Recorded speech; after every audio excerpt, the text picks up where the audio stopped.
Bonjour à tous et bienvenue dans cette vidéo Train Controller version 10, vidéo numéro 6 sur le service section à vitesse limitée. Donc, petit service encore jugé dans la catégorie simple. Pour ma part, d'après ce que j'ai vu vite fait, sans aller trop dans les détails, c'est pas quelque chose qui m'attire énormément. Il est dans la liste, on va en parler et je vais vous montrer comment utiliser ça avec les fonctions les plus basiques. Pour cette vidéo, comme toujours au sommaire, une petite introduction, la configuration du service et une petite démonstration. Ça ne change pas. Au niveau du service, section en vitesse limitée, les puristes, les professionnels de la version 9 me diront, ouais, on a déjà pas mal d'éléments et de choses où on peut gérer la vitesse dans Train Controller version 9. Oui, c'est vrai, on avait au niveau des cantons, où on pouvait donner une vitesse max, une vitesse limite avec un jaune requis. On avait les marqueurs de vitesse, les marqueurs d'action avec les éléments vitesse temporaire, etc., etc. Donc on pouvait déjà faire de belles choses. Avec un petit bémol, c'est qu'on avait toujours cette limitation de vitesse qui se faisait en fait un canton avant et la vitesse, la fin de la diminution de vitesse se faisait un canton après. Donc on avait toujours 3 cantons où notre train roulait plus gentiment. Voilà, c'est comme la réalité, mais au niveau maquette, c'était peut-être pas très judicieux. J'ai montré quelques vidéos où on pouvait utiliser ça autrement. On verra ce que nous amène ce service ici. À savoir que les vitesses, il y a un grand sandwich, hein. Il y a des limitations de vitesse dans les cantons du TCO, ensuite au niveau du trajet, au niveau des cantons du trajet, au niveau des itinéraires du trajet, et tout ça s'empile. Donc, ouais, je dirais, essayons de choisissez une méthode et tenez-y, parce qu'on pourra avoir des petits fonctionnements bizarres après coup, je pense. Bref, ce service, qu'est-ce qu'il a ? Il pourra forcer le jaune des signaux et les limites de vitesse avec plus de flexibilité et de conditions. Et c'est là qu'il y a la grande notion pour ce service, c'est qu'on pourra faire beaucoup plus de conditionnement. Vous allez voir ça par la suite. Ensuite, on pourra limiter la vitesse qu'à certains trains ou certains trajets. Donc ce sera ça vraiment la force du service. Et ensuite, la limitation pourra être retirée dès que le train pénètre dans le canton suivant. Si on regarde le fonctionnement standard, la fin de la limitation de vitesse, elle sera uniquement quand on aura parcouru la totalité du canton suivant, respectivement qu'on aura atteint en fait le marqueur d'arrêt du canton suivant. Et là, ça amènera un petit peu plus de dynamisme. Donc ça, c'est vraiment un point qui, dans ce service, m'intéresse. Au niveau de la configuration, il faudra donc créer un service section à vitesse limitée dans le dispatcher. Ensuite, on devra sélectionner les cantons qui vont constituer cette zone, cette section de vitesse limitée. On pourra sélectionner bien sûr plusieurs cantons. Et on voit que quand on sélectionne le canton, on a un petit carré bleu qui entoure le signal du canton sélectionné. Ça veut dire qu'on pourra limiter la vitesse en fait dans le sens gauche-droite ou droite-gauche. Les deux, ou soit un, soit l'autre. Voilà, c'est simplement ça que ça veut dire. À nouveau, ici, on sélectionne uniquement les cantons. On peut mettre les itinéraires si on a besoin pour raison de clarté, mais ça n'entre pas dans le calcul de Train Controller. Lui a besoin de savoir uniquement les cantons. Voilà. Configuration du service, c'est ici que c'est intéressant. J'ai parlé avant de toutes ces limitations de vitesse qu'on pourra avoir un peu partout. Ici, pour le service, on pourra mettre une vitesse limite valable pour tous les cantons qu'on aura sélectionnés du service, donc une limite générale, qui est complètement aléatoire par rapport à celle qui est fixée dans le canton au niveau du TCO. Donc ça sera vraiment pour ce service-là. On pourra également forcer le jaune, donc le signal au jaune si on le souhaite. Et la grande force du système, ça sera toutes ces conditions où on pourra venir ici sélectionner ça, enfin attribuer ce service pour certains trajets, pour certaines conditions que l'on connaît. Ça, c'est toujours la même chose dans Train Controller depuis version 8 et 9.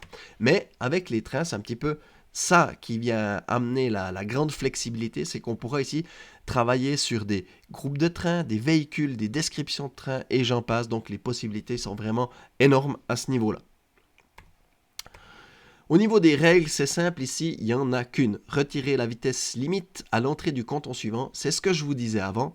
Si on coche cette règle, dès que le train est dans son secteur de vitesse limitée, dès qu'il va passer et rentrer dans le canton suivant, en fait, il va pouvoir reprendre la vitesse du canton courant directement.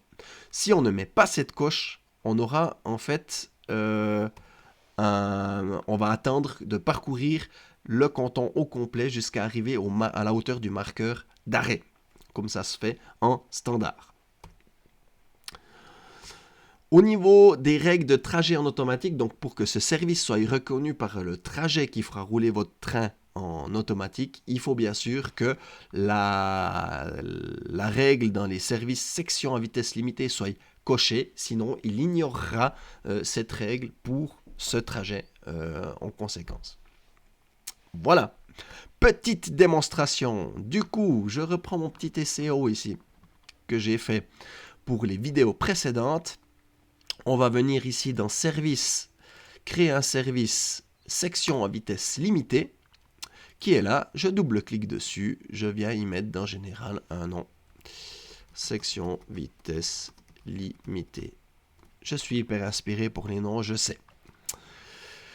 Du coup, je viendrai sélectionner par exemple ici, au travers de cette petite touche, ces cantons ici. Voilà. Et ici, on pourra bien sûr sélectionner à droite, à gauche, ou simplement, ou bidirectionnel. Donc la limitation de vitesse, si on a les deux rectangles bleus de chaque côté, enfin un de chaque côté, un rectangle bleu de chaque côté, ça veut dire qu'on va limiter dans les deux sens. Et ici, ce qu'il faut comprendre, c'est qu'on a, par exemple, si on double-clique sur le canton, directement, ces options ici qu'on peut cliquer, donc pour limiter dans un sens ou dans l'autre, mettre un jaune requis ou par exemple dire, cette voie, je veux la limiter à 60 km/h. Mais les autres cantons, on laisse 0, ça veut dire qu'il prendra en fait la vitesse limite qu'on a ici, qui est de 120 km/h, on va mettre 80. Volontairement, je ne mets pas le jaune requis, c'est simplement pour avoir un signal jaune. Dans les règles, je l'ai dit, on vient cocher ça pour que la vitesse reprenne. La vitesse de croisière du canton courant va reprendre directement quand le train va entrer dans le canton suivant. Au niveau des trains, on va laisser ça comme ça. Au niveau des trajets, on ne va pas mettre de logique. Et au niveau des conditions, on ne va pas mettre de logique non plus. À savoir que, en général, dans nos cantons ici, on a une vitesse limite de maximum de 120 km/h. Très bien. Donc, en ayant paramétré ceci, on va faire notre petit test. On démarre la locomotive à vapeur. On va forcer justement le passage par la zone 50. Alors, c'est parti. Donc, exploitation, on va déverrouiller ceci. On va lancer ça avec une circulation spontanée. Donc, la locomotive part, roule à 120 km/h. Ensuite, elle arrive dans le canton. Au début de la zone de freinage, elle va se mettre à 60 pour arriver en fait dans le canton limité à 60 km/h. C'est vert parce qu'on n'a pas de jaune requis. Du coup, on reste en vert, mais limité à 60 km/h. Et on verra ici à quel moment la locomotive va reprendre 120 km/h. Et on verra dès qu'on va pénétrer sur le canton suivant. Voilà, rétrosignalisation, la vitesse s'est remise à 120 km/h. Alors, je ne sais pas comment on peut travailler pour que la rampe de reprise de vitesse soit pas trop sèche. À mon avis, ça sera uniquement les caractéristiques de courbe de vitesse et de facteurs d'accélération, décélération qui vont définir combien de temps il faudra pour reprendre la vitesse de croisière, donc du canton courant. Alors que dans certaines fonctions type limitation de vitesse temporaire, on pouvait donner une distance avec laquelle on pouvait passer par exemple de 80 à 120 km/h. Mais bref, voilà, c'est pas comme ça dans ce service. Donc on a bien vu ici, ça limite la vitesse. Si on fait dans l'autre sens, vous allez voir que ça fait la même chose. Si maintenant je force de passer dans le canton central avec la même locomotive, vous allez voir que cette locomotive va passer non pas à 60 km/h, mais à 80, voilà, à 80, qui est la vitesse limite de mon service pour tous les cantons. Et comme le canton ici, central et celui d'en bas, je n'ai pas changé la vitesse au niveau de mon service section vitesse limitée, il va prendre le paramètre par défaut du service.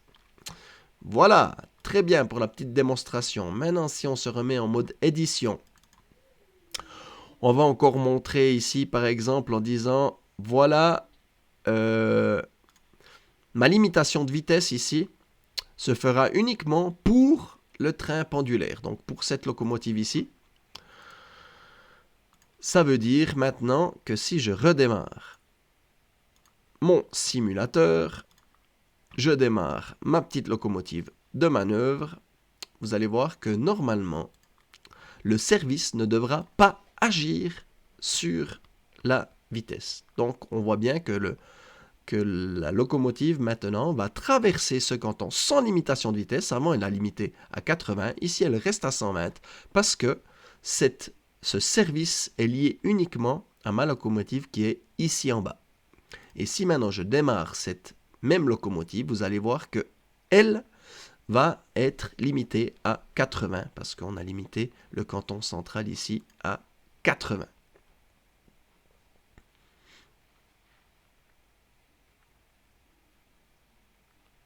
Voilà, on est à 80 et dès qu'il va entrer dans le canton suivant, on va voir ici la petite rétrosignalisation s'activer.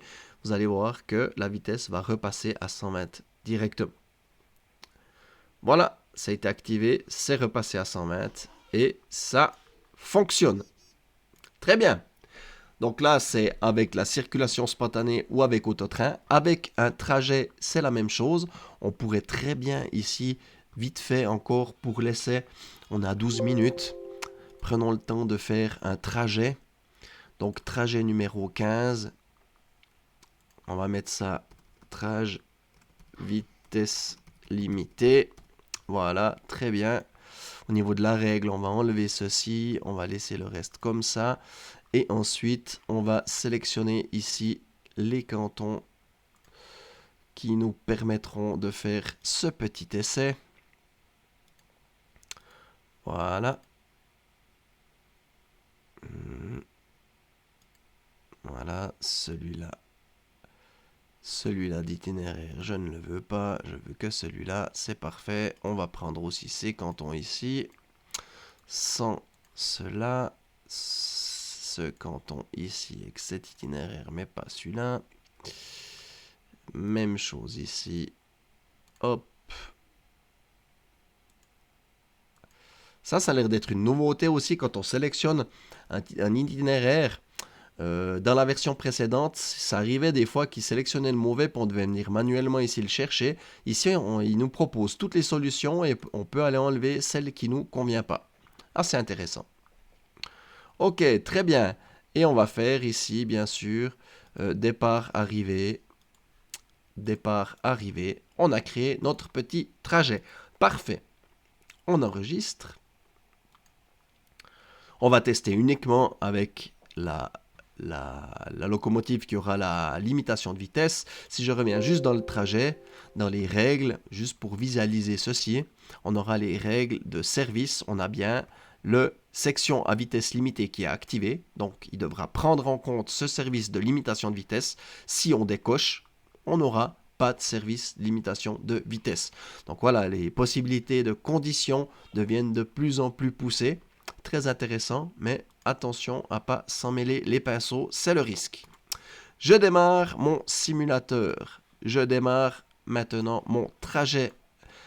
Voilà, et on va voir que je suis maintenant sous l'emprise, enfin ma locomotive est sous la houlette, sous la gestion d'un trajet, et que malgré tout, elle doit s'adapter au service qui doit diminuer la vitesse ici à 80 km/h et vous verrez qu'en arrivant ici, comme on l'a vu avant, ça va repasser à 120.